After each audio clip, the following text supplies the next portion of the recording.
Lebanon is a small but beautiful country situated in Western Asia on the Mediterranean Sea.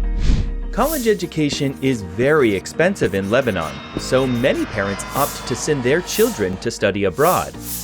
Lebanon's national currency, the Lebanese lira, has been pegged to the US dollar since the 90s, at a rate of $1 to 1,500 liras.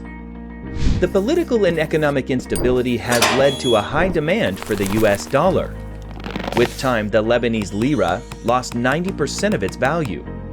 Many employees were laid off. The salary of some lucky ones who got to keep their jobs was reduced to almost nil. Here is an example. The minimum wage before the economic crisis amounted to $450 a month. After the lira collapse, it shrunk to $45. This made it impossible for parents to send their children any money, so they started visiting government officials, lawmakers, and decision makers. The students too reached out to politicians representing their areas, but they were no help.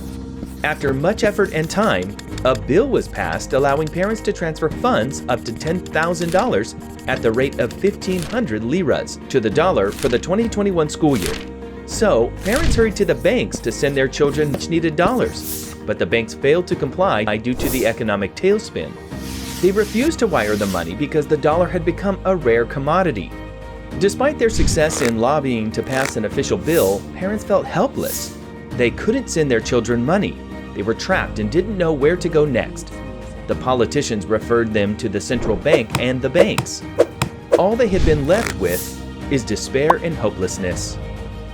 Parents had to break the news to their children to return home because they couldn't afford to sustain a living, let alone pay tuition.